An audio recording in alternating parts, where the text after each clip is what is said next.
Standards authority of India ఫెసాయ్ నుంచి కూడా ఒక అధికారి నియమితుడవుతాడు.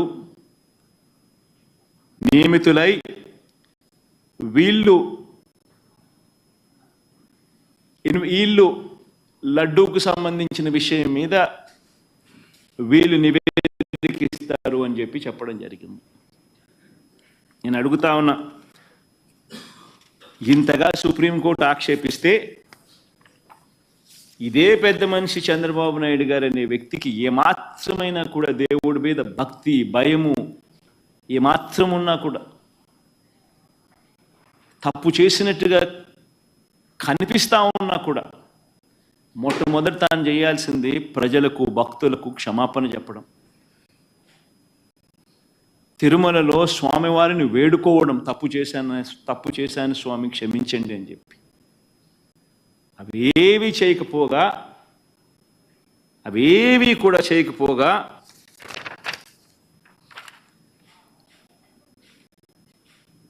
తన టీడీపీ ట్విట్టర్ హ్యాండిల్ నుంచి వాళ్ళు రిలీజ్ చేస్తా ఉన్న అబద్ధాలతో మరో ట్విట్టర్ హ్యాండిల్ నుంచి వాళ్ళు చేసిన మరో ట్వీట్, చంద్రబాబు నాయుడు కోర్టు తిడితే మీ పాపం పండింది జగన్, తిరుమల లడ్డు కల్తీపై సుప్రీంకోర్టు సీరియస్ అని చెప్పి జగన్ మనల్ని తిట్టినట్టుగా వక్రీకరిస్తూ ట్వీట్. ఇంకా ఫర్దర్గా వక్రీకరణలో భాగంగా అబద్ధాల్లో భాగంగా తిరుమల లడ్డులో జంతువుల కొవ్వు కలిపిన కల్తీ వ్యవహారంపై సుప్రీం సీరియస్ కావడంతో జగన్ రెడ్డి, ధర్మారెడ్డి మా బావంట, ఇది ఇంకొక కొత్త అబద్ధం, మా మామ కరుణాకర్ రెడ్డి అంట, ఇది ఇంకొక పెద్ద అబద్ధం, అడ్డంగా బుక్ అయ్యారంట. అసలు ఎవరు బుక్ అయ్యారు? ఎవరిని సుప్రీంకోర్టు తిట్టింది? ఎవరి మీద సాక్ష్య ఆధారాలు కనిపిస్తూ ఉన్నాయి? నువ్వు చెప్పిన మాట ఏమిటి? నువ్వు అన్న మాటలు ఏమిటి?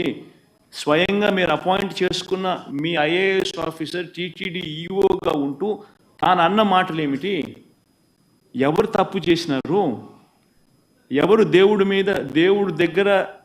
దేవుడి సమక్షంలో దోషులుగా ఎవరు నిలబడాలి? ఎవరికి దేవుని మీద భక్తి ఉంది, భయం ఉంది? అన్న కర్మ ఏమిటంటే ఈ మనిషికి దేవుడు అంటే భయము లేదు, భక్తి లేదు.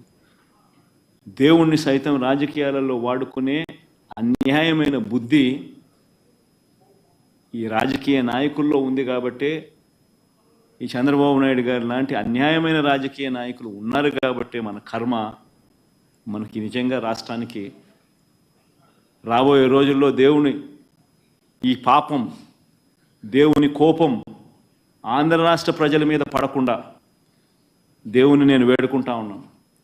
ఆ పాపం అనేది చంద్రబాబు నాయుడికే పరిమితం కావాలి. చంద్రబాబు నాయుడు అబద్ధాన్ని మోస్తా ఉన్న చంద్రబాబు నాయుడు గారి కూటమికి మాత్రమే పరిమితం కావాలి అని చెప్పి, చంద్రబాబు నాయుడు గారు అబద్ధాన్ని మోస్తా ఉన్నా, అబద్ధం అని తెలిసినా కూడా మోస్తా ఉన్నా ఆ నాయకులకే పరిమితం కావాలి అని నిజంగా దేవుణ్ణి అందరం ముక్కుంటున్నాం కూడా.